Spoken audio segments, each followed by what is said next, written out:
बैतडीको यो पाटनको श्री कृष्ण माध्यमिक विद्यालयमा मैले अस्ति 3 दिनदेखि तालिम दिइरहेको छु र नानी बाबुहरूले एकदम फाइनल कथा लेखिरहेका छन्। नानी तिमीलाई कस्तो लागिरहेछ? एकदम राम्रो। राम्रो लाग्छ? यसरी सबैजनाले फाइनल कथा लेख्दै हुनुहुन्छ। उहाँले भर्खर स्टार्टिङ गर्दै हुनुहुन्छ, उहाँले पनि लेख्दै हुनुहुन्छ। नानी बाबु यिनको टिकी कति राम्रो छ, लेखाइ पनि राम्रो। अब यसरी सबजनाले आफ्नो तरिकाले लेखिरहेका छन् र अब यो फाइनल छाप्नको लागि लानको लागि कथा लेखिरहेका छन्। यस्तो छ, सबै एकदम राम्रोसँग गाइड गरिरहनु भएको छ। त्यस्तो छ। मिस्टर, तिम्रो नाम के अरे? मेरो नाम योगेश मिश्र। कस्तो लागिरहेछ नि? रमाइलो। रमाइलो? रमाइलो। अनि केही सिक्यो कि कस्तो लाग्यो? अगाडि भन्दा केही सिकेको छु। हो, ओके ओके। नानीले गरिरहेकी छिन्। दिव्या जोशी, तिमी कति कक्षामा पढ्छौ? 10 कक्षामा। कस्तो लाग्यो नि यो? राम्रो। कथा अब लेख्न सकिन्छ सकिन्न? सकिन्छ। किताब लेख्ने कि अब एउटा कथा लेखेर छोडिदिने? नानी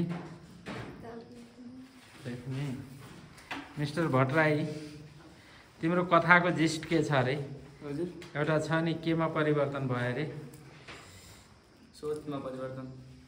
हजुर? गोठ नखोली। हजुर? गौरीले गोठको ढोका नखोली सोचको ढोका खोलेर गई। कस्तो राम्रो डायलग। भविष्यको एकदम राम्रो साहित्यकार हुने बैतडीबाट। कि अब साहित्य लेख्न छोडेर अर्कै कर्म गर्ने कि साहित्य लेख्ने? राम्रो लेखक बन्छौ? अब कहिले कतिवटा कथा लेख्ने विचार छ त नियमित रूपमा? नियमित हप्ताको एक दुई कथा लेख्छौ? ल है, निरन्तरता दिनु। ओके। खत्री हो तिमी? कस्तो लाग्छ नानी तिमीलाई? राम्रो। के सिके जस्तो लाग्यो नि लेख्न?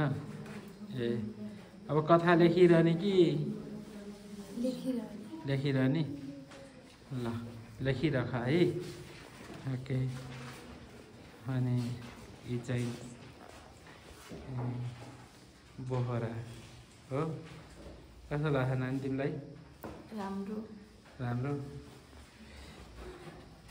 यो नानी एकदम व्यस्तका साथ लेखिरहेकी छिन्। तिमीलाई कस्तो लाग्छ नानी? के हो नाम? राशि विष्ट। टाँसी विष्ट? राशि विष्ट। कति राम्रो नाम छ। ओके। यिनको नाम अमीर होइन? एकदम धनी नामले नै धनी निशानी छिन्। ओके। सबजनाले खतरा खतरा लेखिरहेका छन्। तर सबजना कस्तो लाग्यो भन्दा राम्रो भन्दा अगाडि बढेर केही भन्दैनन्। हजुर, तर पनि एकदम फाइनल्ली कथा लेखिरहेका छन्। यो मेरो लागि पनि खुसीको विषय हो। त्यसरी फाइनल गरिरहनु भएको छ उहाँहरूले। कति रमाइलो। ओके। गजब छ नानीहरूको सृजनात्मक लेखनको एकदम विकास भइरहेको छ।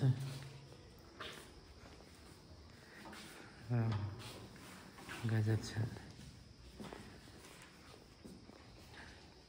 भुल अर्को 10 को भुल कहाँ गयो अरे? भुल तिमीले अब कथा लेख्न भुल्छौ कि भुल्दैनौ नि? बोल्दैन? के गर्छौ? समय मिलेसम्म भ्याएसम्म लेख्ने प्रयास गर्छु। के गर्छौ तिमी र समयले नभ्याउने कथा लेख्नको लागि? अहिले 10 क्लासमा पढिरहेको छु नि, एसईको तयारी हुन्छ। ए त्यही भएर हजुर। तिमी पछि भविष्यमा गएर लेखक बन्ने इच्छा छ कि छैन? बन्ने हो पक्का? त्यसो भए त कथा हप्तामा एउटा कथा लेख्न त केही पनि रोकिँदैन होइन? हो लेख्छौ होइन? लेखेर पठाऊ ल। सबैजनाको एकदम राम्रो लेखक बन्ने छन् र राम्रो लेखक बनेर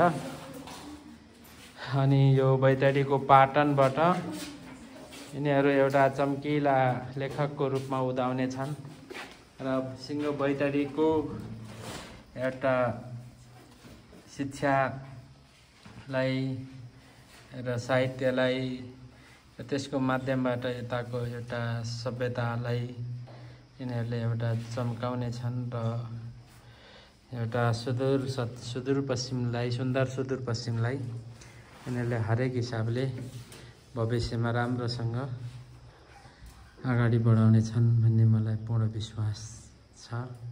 हस् अहिलेलाई यति नै, धन्यवाद।